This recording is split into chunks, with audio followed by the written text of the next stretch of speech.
Hey guys, this is Hell Hades. This is a Raid Shadow Legends video. Guys, I'm on the test server.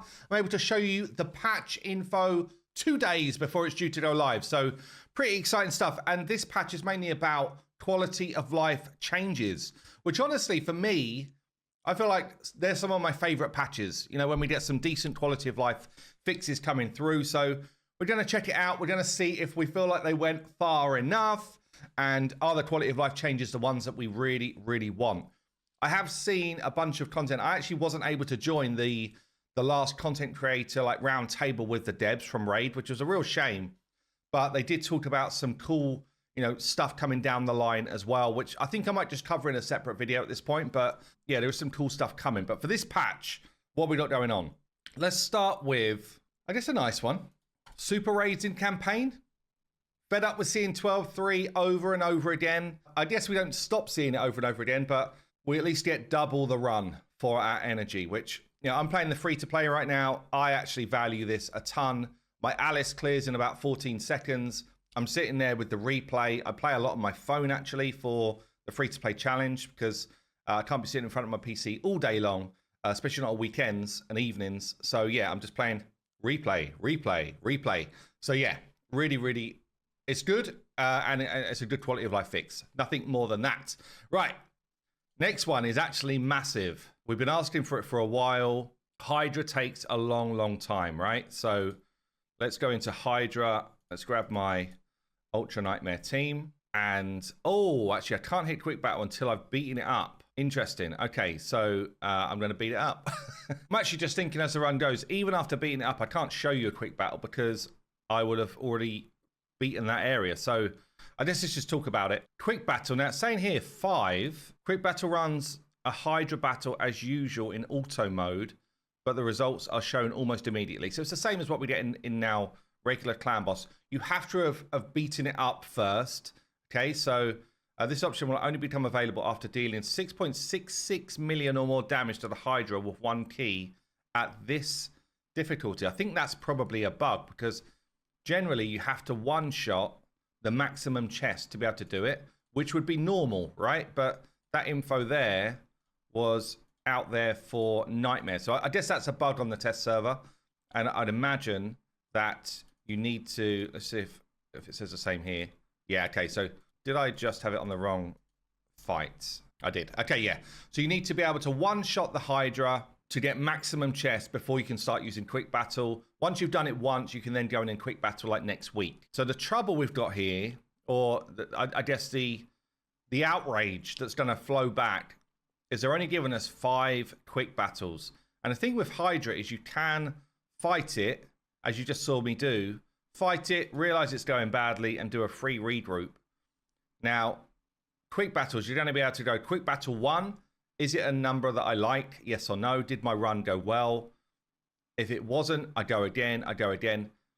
If this was 5 quick battles per difficulty, then that makes some sense. But I believe it's 5 in total, which is not ideal, honestly. It's not ideal. If it was 5 per difficulty, that's actually not that bad.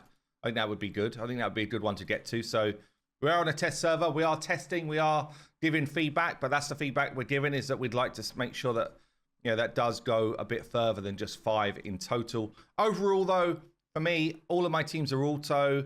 I'm not someone who kind of sits there for an hour playing it.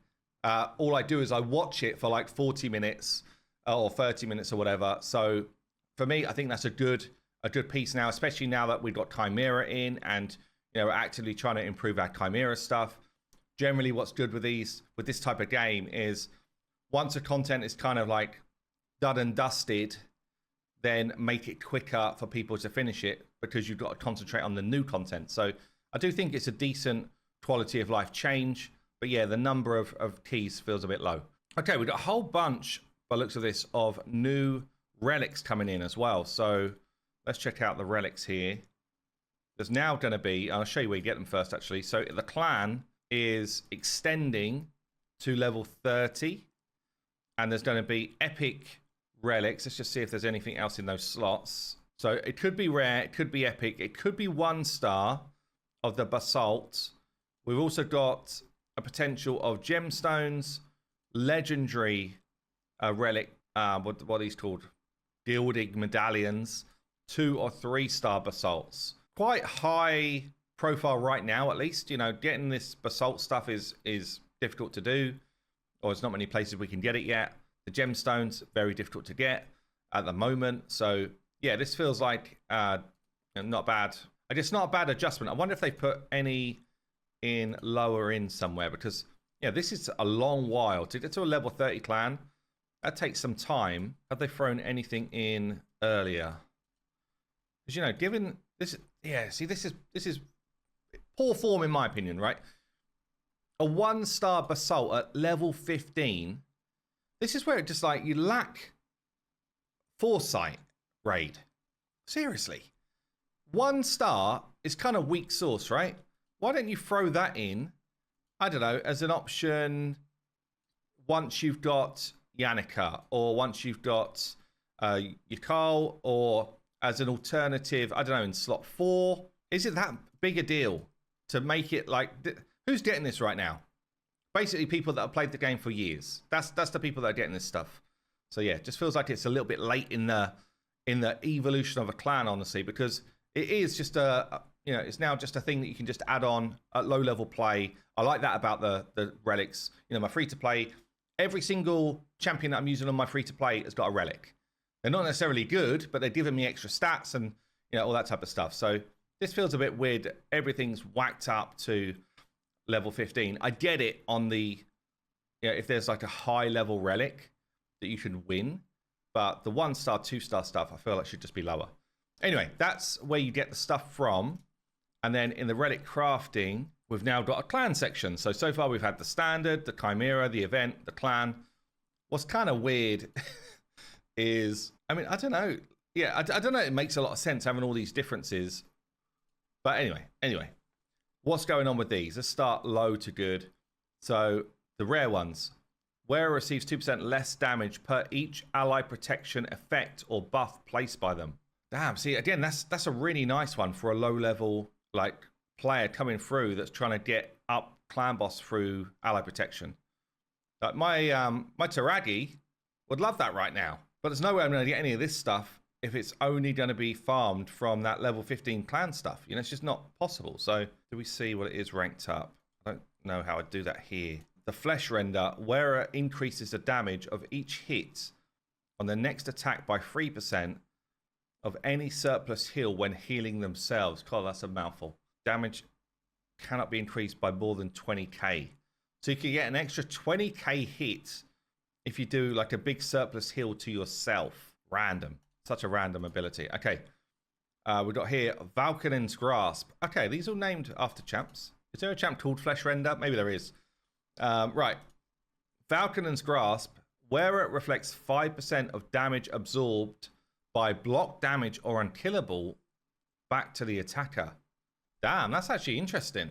That's pretty interesting because this probably levels up to like 10%. You know, if you've got like Helicath in a live arena and just throwing back 10% of the damage for just doing block damage, kind of interesting.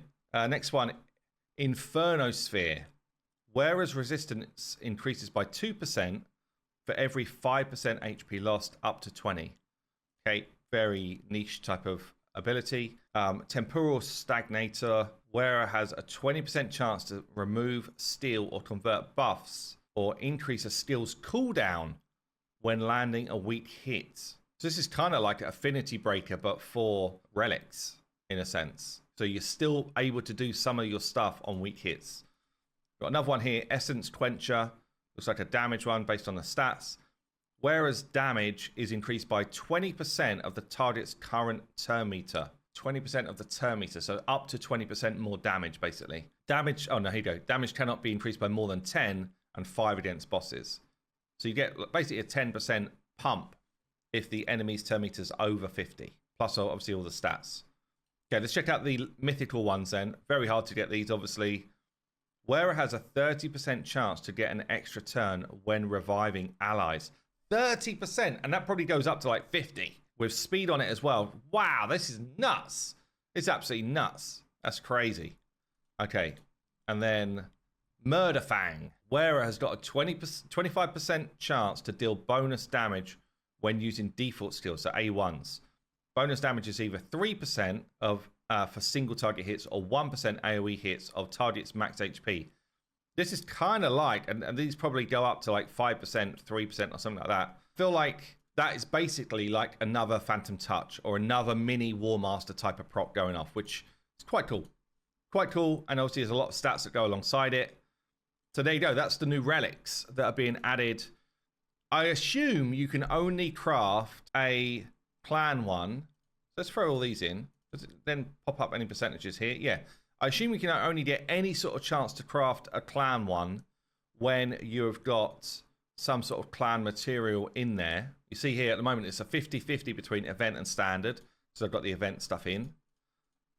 If I went like this, it's now like 50% standard, 16.67% chance to do the event one because only 50% of them are events. So it's like 50%, but then it reduces down. You know, if I went 3 like this, it's only a 7% chance to do the event one. So it's difficult, extremely difficult to get any of these until you are a mammoth late clan, which is just weird to me. It's very weird. Anyway, that's the relic stuff. So what else is going on here? They have buffed Constantine and they buffed Ultan. We did go through that already on a separate video.